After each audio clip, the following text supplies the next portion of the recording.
Happy Thursday afternoon, wherever you are. This is probably the first time I can think of that I've done two videos in one day. I guess if I don't bore you a little bit, I need to bore you a lot. But anyway, the other one I just mentioned about the mayoral race in New York City. But this one today is we have a governor election or a gubernatorial election in Virginia this year. um, Virginia and New Jersey. New Jersey has a Democrat woman named Mikey Sherrill, nicknamed Vanilla Harris, and a Republican, I believe his name is Richard Chitterelli or something like that. Um, I don't really know much about either of them except that she is a current member of the U.S. Congress. So, and I believe she's from Montclair, New Jersey, which is like San Francisco of the East politically. Um, but I'm not going to jump into the New Jersey stuff too much today. Here in Virginia, where I live, um, one of the four commonwealth states, with the others being Pennsylvania, Massachusetts, and Kentucky. It really doesn't mean anything, but those are the four commonwealth states. It's a good trivia question. Virginia, Kentucky, Massachusetts, and Pennsylvania, and they really operate quite differently. But those are the Commonwealth states. Nevertheless, Virginia and New Jersey are the only two states that hold gubernatorial elections in the off year after a presidential election. And here in Virginia, we have a Republican, Winsome Earl Sears. She is the current lieutenant governor.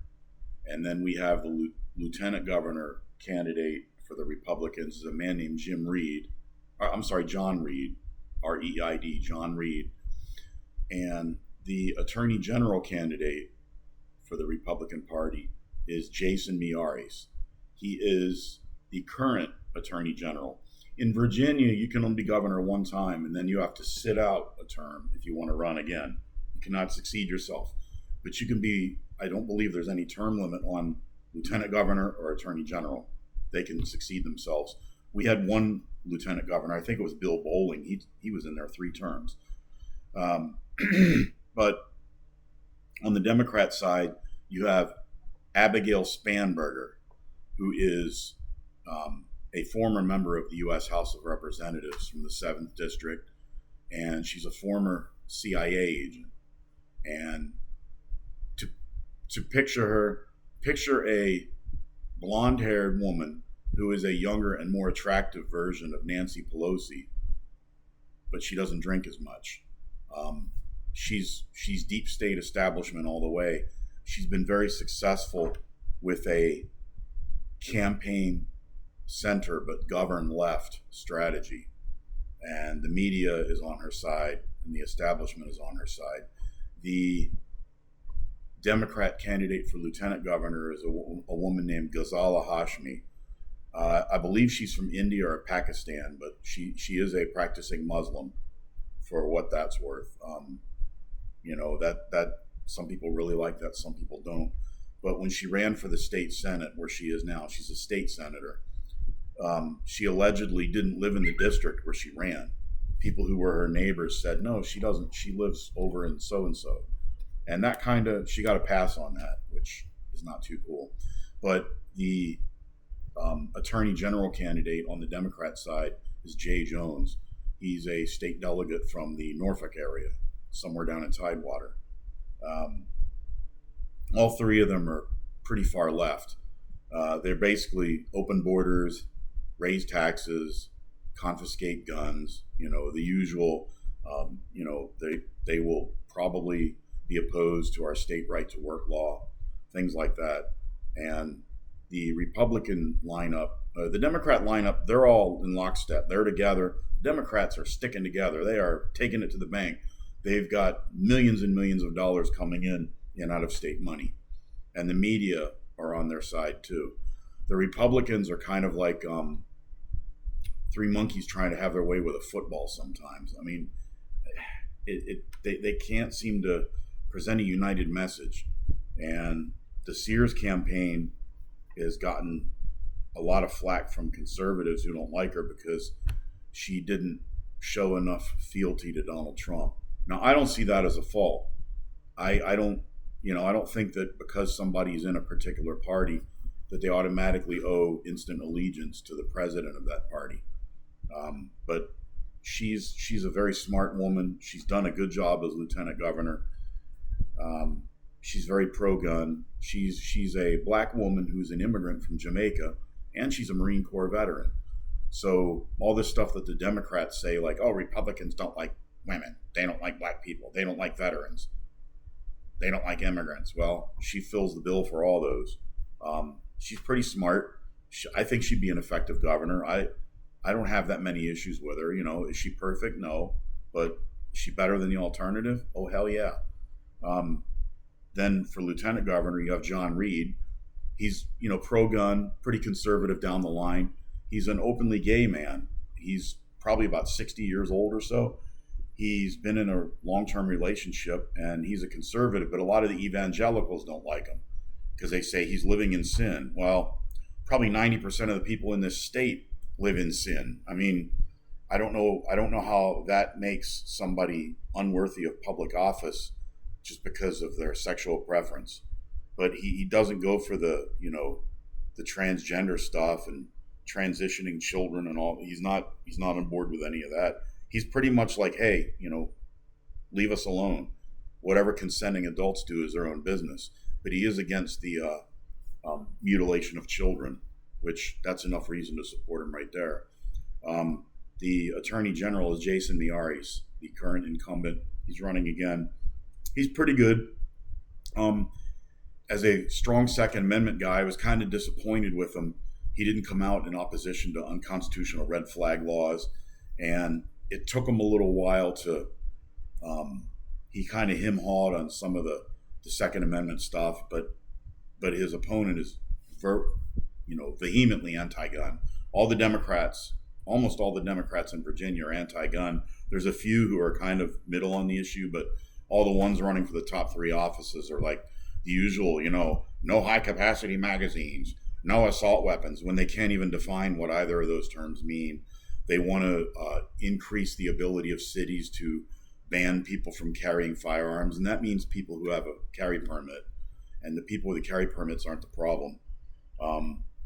Spanberger said, when she was in Congress, she voted for a bill that it didn't pass, but she voted for a bill that would have ended right-to-work laws. Well, that's unconstitutional because the federal government doesn't have any jurisdiction over that. That's a state issue. You can't do that at the federal level. They asked her about if she would repeal Virginia's right-to-work law, and she said, well, I wouldn't vote for a total repeal. Well, that's weasel speak. That's kind of saying, well, I would vote for 99% repeal, which she would vote for a repeal, but she can't come out and say it because she wants the big business money. But she's very, very good at manipulating people. Not as good as Mamdani is, but she, she's sharp. People are saying, oh, she's stupid. No, she's not stupid. She's quite clever. She's very astute and knows exactly what she's doing. But if you look back at the history of Virginia, going all the way back to 1984, okay, Ronald Reagan was a Republican and was reelected in a landslide in 1984. 1985, in the Virginia election, they elected Gerald Baliles to be the governor of Virginia in 1985. He was a Democrat. And in 1988, George H. Bush won over Michael Dukakis. Guess what happened in 1989? Virginia voted for L. Douglas Wilder for governor. One of the few Democrats I voted for and supported that year. Reasonably good guy. He talks like Foghorn Leghorn, and I actually met Doug Wilder once. He's a really cool dude. He's in his 90s now, but I met him when he was probably in his mid 70s. He was out of being governor, but he had not yet run for mayor of Richmond. And I met him when I worked for FedEx, and hell of a guy. I talked to him for a couple minutes. Just I'll say, hey son, how you doing? He talked like the chicken in the Foghorn Leghorn cartoon. But did I agree with him and everything? No, but he was a reasonable guy. A couple issues, maybe not so much, but overall he was a good guy, and the Commonwealth did good under Doug Wilder at the time.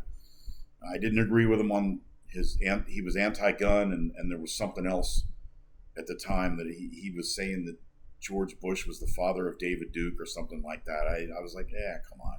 But overall, he was very good on law and order. He didn't raise our taxes. He kept a balanced budget. Overall, he was not guano crazy. He was a decent man. He was also the lieutenant governor before that, and he was the first elected black governor in the United States. I thought that was pretty cool. So then comes 1992. Slick Willie, Bill Clinton, gets elected to the presidency. What happens in 1993? Virginia elected George Allen, a Republican, to be governor. He was a rising star. He was a good governor, but when he became senator, he ran for the U.S. Senate later and became a swamp preacher. And he had a rising career, and he goofed it up when he said the thing about he called some guy a macaca. It was like gibberish, but that ruined his political career.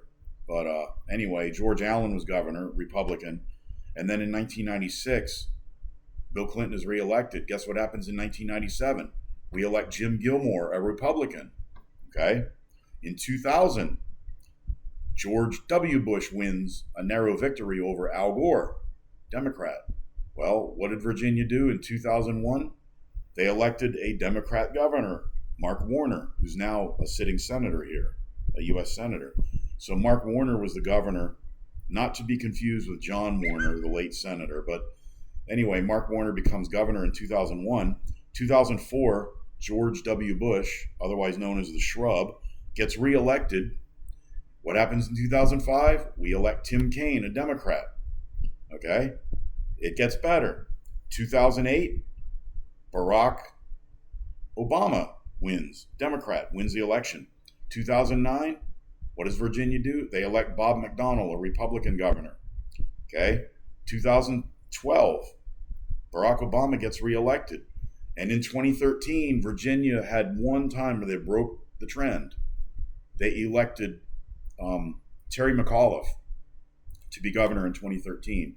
Now, some people say that's because there was a libertarian candidate in the race, and that caused Ken Cuccinelli, the Republican Attorney General, to lose the gubernatorial race. I don't know if I really believe that or not. There's no way to prove it. It's possible, but I voted for the libertarian candidate that year because Robert Sarves, because he was the best one in the race. But would I have voted for Ken Cuccinelli over Terry McAuliffe if they were the only two in the race, despite Ken Cuccinelli not being that great of a candidate? Yeah, I probably would have.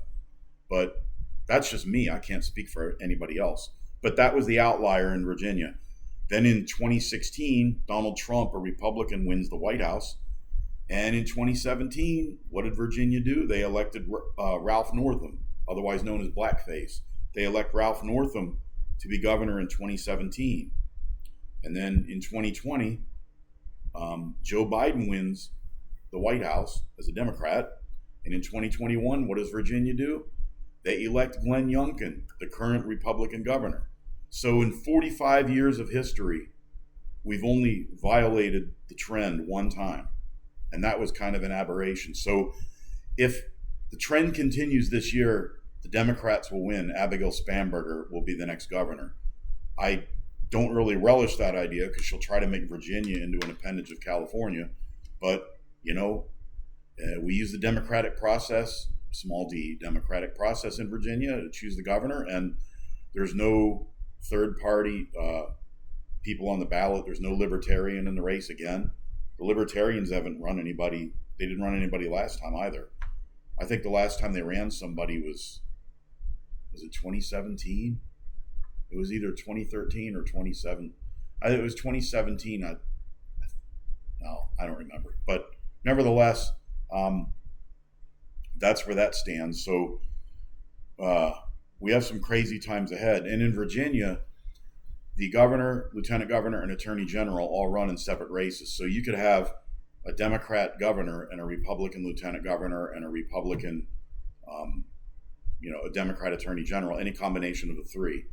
And the main job of the lieutenant governor in Virginia is obviously to fill in if the governor falls ill or resigns or dies or whatever. But they also preside over the state Senate. And they break any ties. The state Senate in Virginia has 40 members. The state House of Delegates, it has 100 members from various districts around the state. Our state senators are not up until 2027. Unlike the U.S. Senate, where they're staggered, in Virginia, the state Senate is all up every 4 years. So they're all up for 2027. Right now, the state Senate, I believe, is a 21-19 majority Democrat. If Ghazala Hashmi does win the lieutenant governorship, that vacancy will have to be filled. Now, I don't know if the current governor appoints somebody or if the next governor will appoint somebody.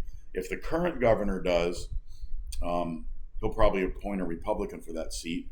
If Spanberger is governor next year and she fills that vacancy, it's likely that she will choose a Democrat. So that could be kind of interesting. But nevertheless, the House of Delegates, they're all up every 2 years. So it's 2025. So everybody in the House of Delegates is up. Although theoretically, there's only a few races that are really what you would call competitive. There's some who are running unopposed, just the way our districts are drawn. There's some districts that a Democrat doesn't even bother running, and there's some where a Republican won't bother running. Now that's good or bad depending on your partisan perspective. But the with Virginia, I haven't noticed if there's any debate scheduled. I'm sure they will have them, but the Republican running for Lieutenant Governor, John Reed, has offered to have 10 debates with Ghazala Hashmi. I think he would probably wipe the floor with her, but she has refused to acknowledge it. She hasn't even accepted it or said no. She just pretends like the offer's not there. So maybe if she ignores him, he'll go away. That's what she might think. But we have some interesting times ahead, and a lot of attention is going to be on Virginia and New Jersey. Now, in New Jersey, it's a very blue state. If the Republican won, it would be almost a miracle. But the fact that the race is still considered competitive, he might win. Chitterelli might win up in New Jersey. So I haven't been to New Jersey lately. I know some people who live up there, but here in Virginia, all eyes are going to be on Virginia because it's close to DC, and I guess Virginia was once home to some pretty famous presidents. So we're going to have to see what's going to happen. But my prediction is that the Democrats will win, or the Republicans will lose, however you want to look at it. As a voter in Virginia who's very pro-Second Amendment, and I don't think our taxes need to be raised anymore. They're high enough now. If I wanted to live in a state where they hate guns and they love taxes, I'd move to California or New York. But it's like people who want that should move there instead of trying to bring that to here. But nevertheless, I don't have any control over that. But still, I kind of think it's an issue where I'm not voting for candidates who are really going to do something good for me.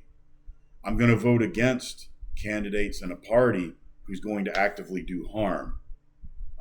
It's kind of a bad spot to be in. I really want to vote for somebody, but now I find that I'm voting against the person who's worse. And I don't like that. I would love to be able to say, hey, I really like what this person's plan is. Now, Winsome Sears has said that she wants to eliminate the car tax, which is something very insidious here in Virginia. You have to pay tax on your car every year, so you don't really own it. But she's not going to be able to do that, especially if she gets saddled with the Democrat House of Representatives. They're never going to do it. Glenn Youngkin, who ran in 2021, our current governor who's on his way out, I was not sure what he was going to be like, but I knew I didn't want McAuliffe to be governor again because he already had one shot and it wasn't very good. So I held my nose and voted for Glenn Youngkin. It turns out that he vetoed a lot of really, really bad bills. He didn't really do a whole lot of good, but he kept evil bills from being passed. Spanberger, in an interview, said she would have signed all those bills that mostly pertaining to destroying the Second Amendment that would have gone into effect if the governor had signed it. They came from the Democrat legislature, and Glenn Youngkin, fortunately, his veto pen had ink in it. He stopped those from coming through. But, if she's governor, she's going to sign all of it. And the way the laws were written last year, if they had passed, it would have made well over 1 million Virginians into felons overnight. Just the gun laws alone would have made people into felons. And there were also, some Fourth and Fifth Amendment issues involved with it as well. And the Democrats oppose expanding concealed carry reciprocity. So if you're a law-abiding Virginian and you have a permit, and let's say you want to go to Pennsylvania, by the way, Jason Miyares and the Attorney General, I think his name is Schwartz or something, up in Pennsylvania, they signed a memorandum of understanding that Virginia honors Pennsylvania concealed carry permits and Pennsylvania honors permits from Virginia. But you don't have a problem with Virginians going up to Pennsylvania with their permit and robbing banks, and you don't have people from Pennsylvania who have carry permits coming down to Virginia and shooting people at rest areas. Okay, the concealed carry reciprocity thing is very good, and I applaud Attorney General Miyares for going along with that. But nevertheless, the Democrats want to get rid of that, and the Democrats also said they wanted to bring back the ban on carrying a firearm in a restaurant if they serve alcohol. Well, under the old law, you could carry at Taco Bell, but not at Applebee's, because Applebee's sold alcohol, even if you weren't drinking. Under Governor Bob McDonnell, they repealed that. So now you can actually carry a concealed firearm into a Ruby Tuesday or a TGI Fridays or any restaurant that serves alcohol, but you may not drink. Now, if you open carry, it is legal to drink. It's stupid, but it's legal. So anyway, but the Democrats want to repeal, or they want to put the restaurant ban back into effect, saying guns and alcohol don't mix. Well, but you can't drink if you are carrying concealed. It's like they always want to have a solution in search of a problem. There has not been one case in Virginia where some guy went into a bar who had a permit and just, shot and killed the bartender. I don't know of any instance where that's happened. People with the permits tend to be very, very extremely law-abiding, and there are now 750,000 in Virginia. So trying to pass laws that further restricts people who have carry permits, who have demonstrated that they're law-abiding citizens, but it does nothing about the criminals. So every time a criminal does something in Richmond, carjacks somebody or shoots somebody, the Democrats say, oh, well, we need to take guns away from people who aren't criminals so that the criminals won't do bad things. And it's like, this doesn't make any sense. And I don't know how, the Republicans can always find a way to snatch defeat from the jaws of victory, but they should be running a better campaign expressing these ideas in terms that people can understand. And it's hard to do it when you have the media working against you and you're dealing with sound bites, but they need to do a better job of getting their message out. And we're in a very bad situation here in Virginia because geographically we're like Maryland. We're a largely red state, but there are probably 7 or 8 cities and counties that have the highest number of people, and that skews the vote for the whole state. If you look at Maryland, you've got like Howard, Montgomery, Baltimore, and the other one, Prince George's County. Like there's 5 counties that are all along the 95 corridor, all outside of DC, and they're deep blue, but the whole rest of Maryland is red, and it drags the whole state down. Well, Virginia's like that. I live near Charlottesville. Charlottesville is deep blue. The county where I live is very red, but by about 2 blocks, I'm stuck in the legislative district for the woman who represents Charlottesville, just because, the line goes right around my neighborhood. But anyway, you've got Fairfax, Prince William, Manassas, Loudoun County, and maybe Arlington County. And then you've got some areas in Tidewater, and then you've got Richmond, Charlottesville and Roanoke, like run the whole rest of the state. So, I mean, that's just where the people are. And in Northern Virginia, there's a lot of people connected to government, and they have more of an affinity to vote for Democrats. So the Republicans have a tough row to hoe this year. But we'll see what happens. Anyway, that's about enough. I've gone on long enough. I drank a Coke Zero a little while ago, so I'm kind of wired. But yeah, just, vote your conscience. Look at the candidates and say, hey, is this person going to do more harm than good or more good than harm? And I can't believe one of my cats is still sleeping up there, but I hope everybody has a good day. And I'm sorry if I went on a little bit long, but I'm not reading off of anything. This is all coming out of my head. And sometimes you've heard of the old saying, walk a mile in another man's shoes. Well, try spending an hour inside of my head. Think of chasing a squirrel around in the backyard with a tennis racket. That's what it's like sometimes. But we often suffer from information overload. But that's it. Peace out. And the quote of the day, when all is said and done, a hell of a lot more is said than done.